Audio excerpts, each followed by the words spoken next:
Hello student, last के topic में हमने पढ़ा था the demand for state autonomy in India.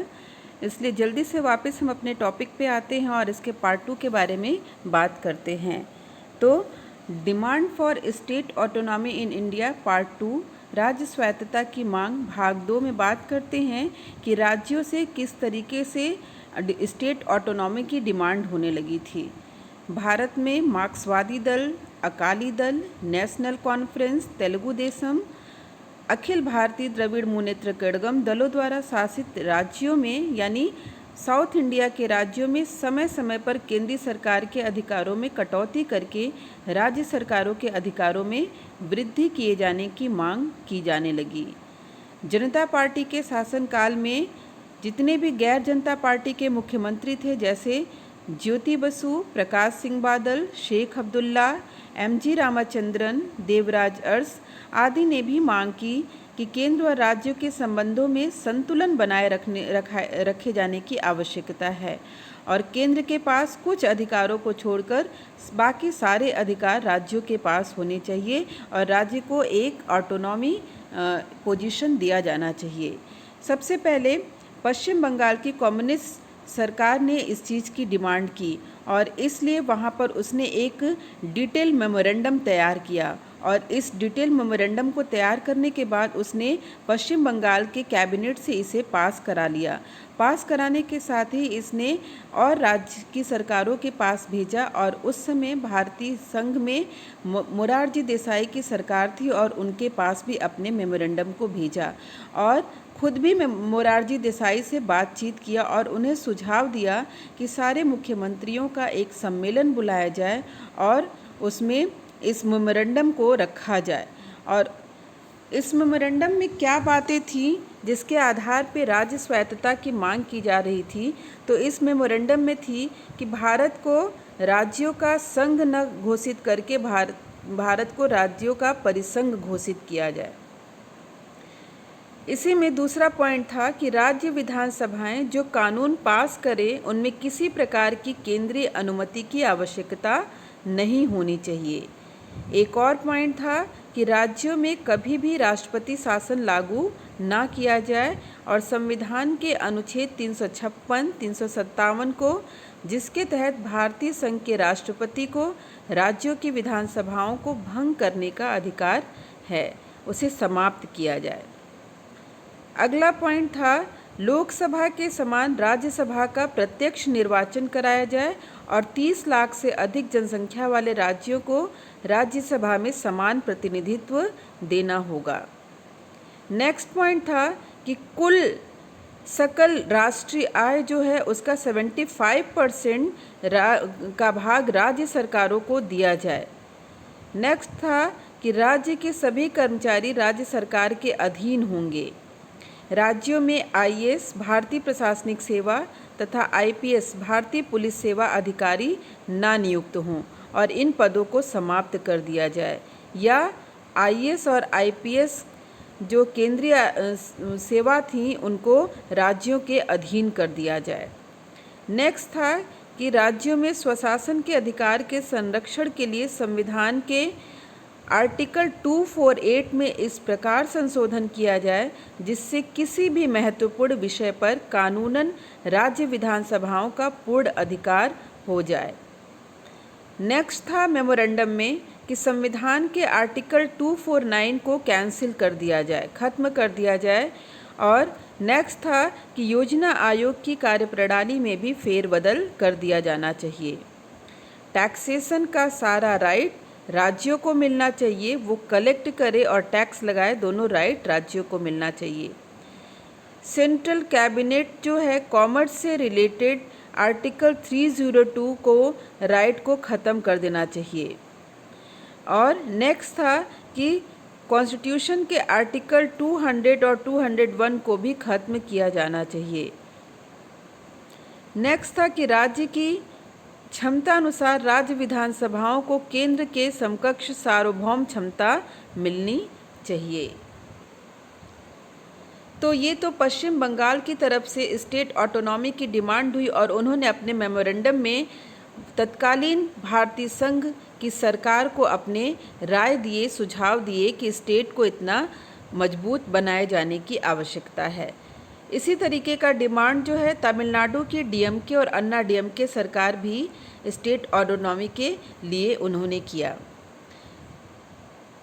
1970 में तमिलनाडु सरकार ने केंद्र और राज्यों के अधिकांश क्षेत्रों के निर्धारण हेतु मद्रास उच्च न्यायालय के भूतपूर्व मुख्य न्यायाधीश राजा मन्नार की अध्यक्षता में एक समिति का गठन किया। इस समिति में डॉक्टर राजा मन्नार के अतिरिक्त लक्ष्मण स्वामी मुदालियर तथा डॉक्टर पी चंद्र रेड्डी भी शामिल थे।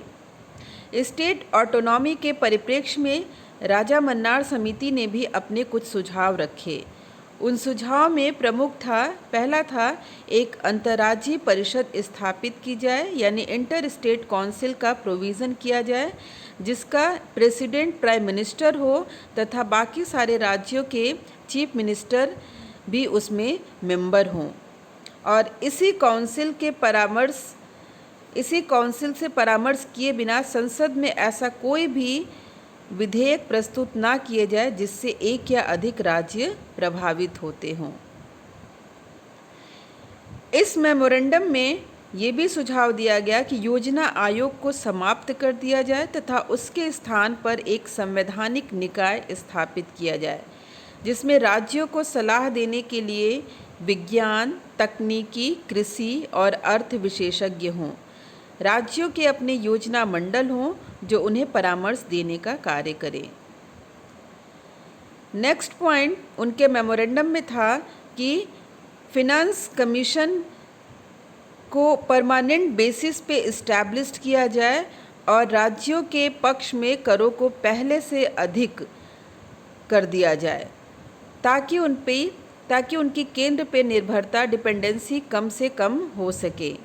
नेक्स्ट पॉइंट था कि राजा मन्नार कमेटी ने सेंट्रल एवं कंकरेंट लिस्ट के बहुत सारे सब्जेक्ट को स्टेट लिस्ट में ट्रांसफ़र करने का भी रिकमेंडेशन दिया। इस कमेटी का रिकमेंडेशन था कि सेंट्रल कैबिनेट में राज्यों को भी एक रिप्रेजेंटेशन जो है वो पर्याप्त मात्रा में हो। इन्होंने ही पॉइंट आउट किया कि राज्यों के उच्च न्यायालय राज्यों के क्षेत्राधिकार के सभी मामलों के लिए उच्चतम न्यायालय हो। नेक्स्ट इनका पॉइंट था कि राष्ट्रपति द्वारा राज्यपाल की नियुक्ति राज्य के मंत्रिमंडल अथवा उसी उद्देश्य से बनाई गई किसी उच्चाधिकार निकाय से परामर्श से की जाए। उनका यह भी सुझाव था कि राज्य में किसी प्राइवेट या गवर्नमेंट सेक्टर में इंडस्ट्रियल लाइसेंस देने का राइट राज्यों को होना चाहिए, ना कि केंद्र को होना चाहिए। डीएमके की भांति अन्ना डीएमके ने भी 1977 में इसी प्रकार का अपना इलेक्शन एजेंडा प्रकाशित किया था, जिसमें उन्होंने स्टेट ऑटोनॉमी पर बल दिया था। इसी तरीके का डिमांड आंध्र प्रदेश की तेलुगु देशम, कर्नाटक की जनता पार्टी सरकार ने भी स्टेट ऑटोनॉमी की डिमांड की। पंजाब में अकाली दल द्वारा उग्र आंदोलन चलाए गए और आंदोलन में एक मांग की गई कि उनके द्वारा 1973 में पारित आनंदपुर साहिब प्रस्ताव को स्वीकार किया जाए। इस प्रस्ताव में एक मांग की गई कि केंद्र सरकार का अधिकार देश की प्रतिरक्षा, वैदेशिक संबंध, संचार, रेलवे और मुद्रा तक ही सीमित रहना चाहिए। जो लास्ट के वीडियो में हम लोगों ने चर्चा की थी कि किस तरीके से राज्यों ने डिमांड किया था कि सेंटर के सब्जेक्ट को कितना लिमिटेड कर दिया जाए और स्टेट को सारे राइट दे दिया जाए। फिर से उसी तरीके की बात स्टेट ऑटोनॉमी में हर राज्य अपनी तरफ से कर रहे थे, जिन्होंने भी स्टेट ऑटोनॉमी की डिमांड की थी। और जब स्टेट ऑटोनॉमी की बात हो और जम्मू कश्मीर की बात ना हो तो ये विषय ऑटोनॉमी का पूरा हो ही नहीं सकता। राज्य स्वायत्तता के प्रमुख समर्थक थे जम्मू कश्मीर राज्य के भूतपूर्व मुख्यमंत्री स्वर्गीय शेख अब्दुल्ला। जिन्होंने कहा था कि भारतीय संविधान की धारा 370 को सभी राज्यों पर लागू किया जाए और राज्यों की अधिक से अधिक अधिकार दिए जाएं ताकि राज्य सरकारें समस्याओं से निपट सकने में सक्षम हों। जम्मू कश्मीर के आर्टिकल 370 का आज भले ही एब्रोगेशन हो गया हो, उनका उन्मूलन हो गया हो, लेकिन भारतीय राजनीति में स्वायत्तता की बात हो और जम्मू कश्मीर का परिदृश्य हमारे जेहन में ना आए, ये असंभव है और इस विषय को पूर्णता देने में पूरी तरीके से अक्षम है। इसलिए जम्मू कश्मीर ने शुरुआत से जब से उसका संविधान बना तब से स्वायत्तता की मांग की। इवन उसने स्वायत्तता नहीं, स्वतंत्र होने की मांग भी की लगातार, लेकिन भारतीय संघ की सरकार ने उनके इस मांग को किसी भी रूप में स्वीकार नहीं किया था।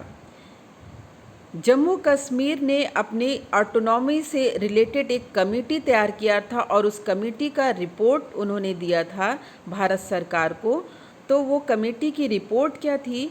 जम्मू कश्मीर का जो रूलिंग पार्टी थी नेशनल कॉन्फ्रेंस ने 1996 में स्टेट असेंबली के इलेक्शन में स्टेट ऑटोनॉमी को ही अपना इलेक्शन का एजेंडा बनाया और जब इलेक्शन में 2/3 की मेजॉरिटी के बाद फारूक सरकार ने ऑटोनॉमी के मामले में अपने सभी एस्पेक्ट पे चर्चा करने के लिए अपना रिकमेंडेशन दिया और उस रिकमेंडेशन देने के लिए एक कमेटी बनाई जो नवंबर 1996 में बनाई, जिसके प्रेसिडेंट थे डॉक्टर कर्ण सिंह को अपॉइंट किया गया। लेकिन डॉक्टर कर्ण सिंह ने अपनी नियुक्ति से त्यागपत्र दे दिया। उसके बाद फारूक कैबिनेट के ही सीनियर मेंबर थे गुलाब मोहिउद्दीन शाह को इस कमेटी का प्रेसिडेंट बनाया गया।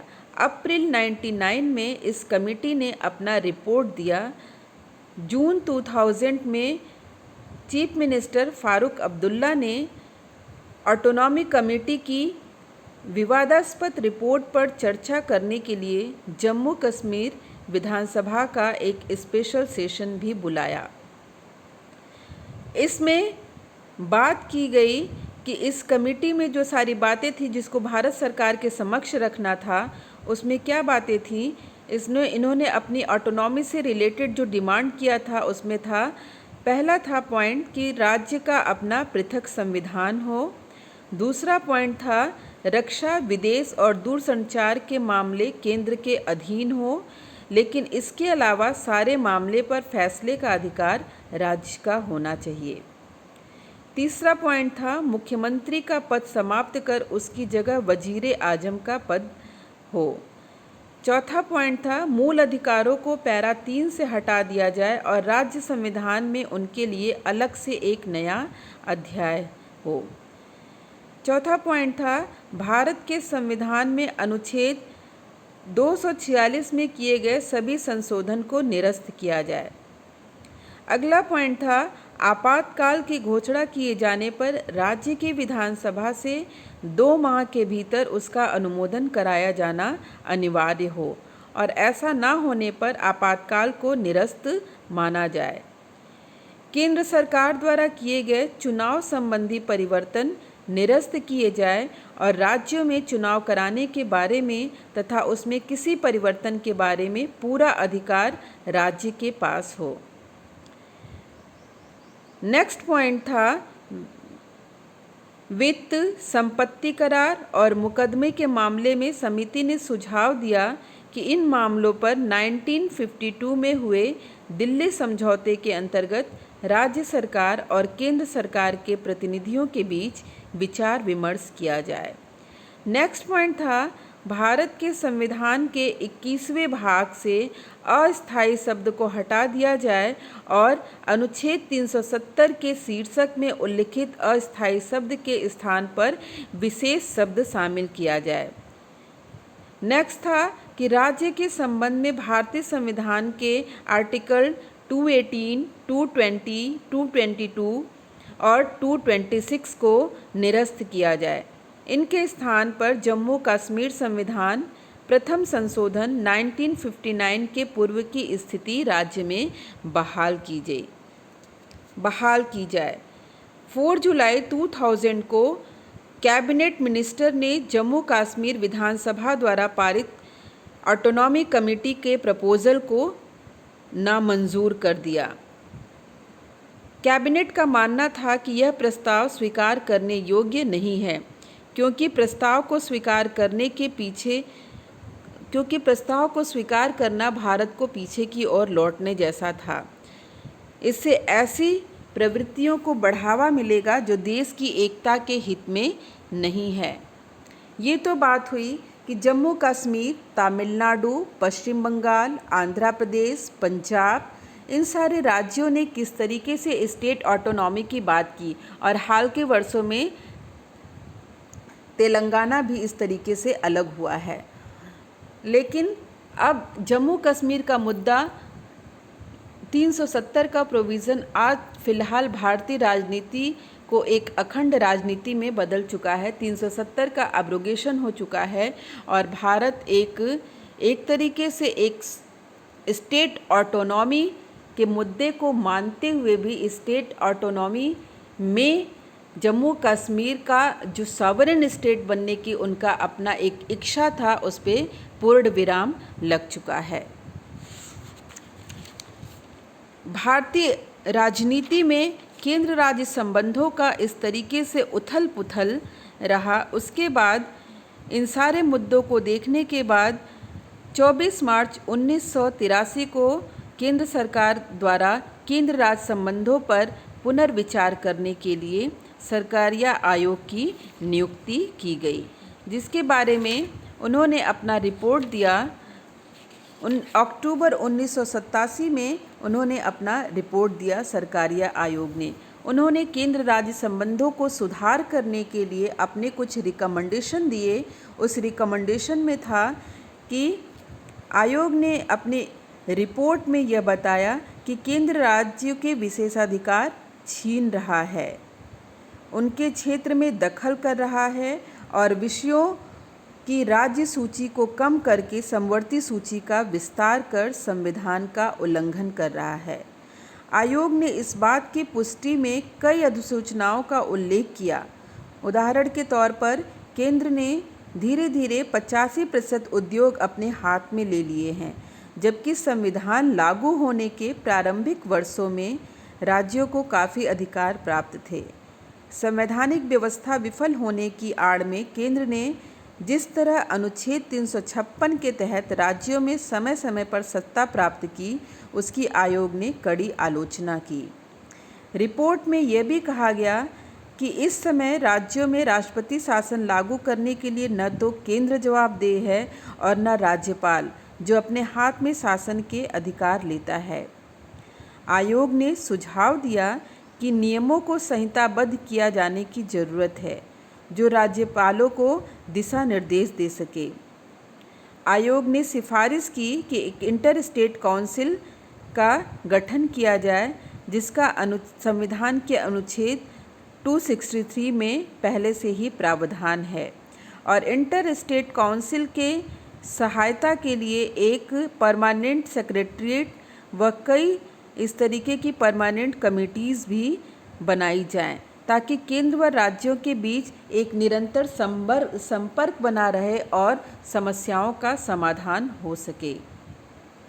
सरकारिया आयोग ने जो अपने रिपोर्ट में बताया, उसमें उन्होंने कहा कि भारत में केंद्र राज्य संबंधों को सुदृढ़ करने के लिए ज़रूरी है कि राज्यों को भी परस्पर स्वायत्तता और निर्भरता एक दूसरे के साथ जुड़ी होनी चाहिए, एक दूसरे के साथ मिलती रहनी चाहिए। कमज़ोर केंद्र बिखराव को प्रोत्साहित करता है और दूसरी ओर कमज़ोर राज्यों के कारण केंद्र में निरंकुश प्रवृत्तियों को उभरने का खतरा भी होता है।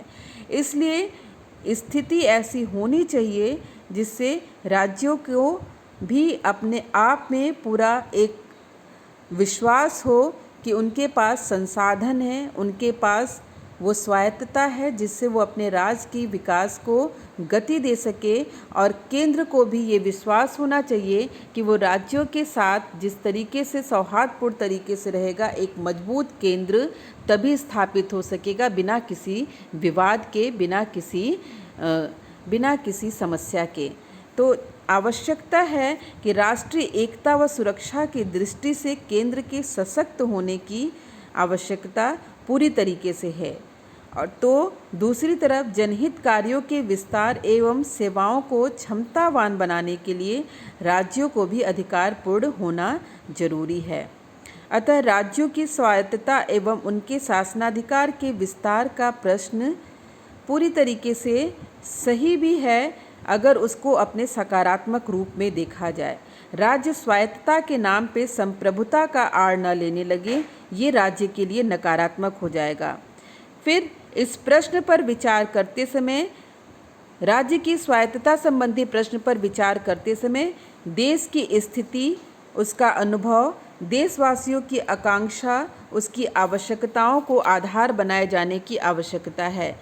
भारत में संघात्मक व्यवस्था है। केंद्र राज्य संबंधों को सर्वाधिक प्रमुख तथ्य यह है कि राज्यों को सशक्त बनाने का अर्थ केंद्र को अशक्त बनाना नहीं है।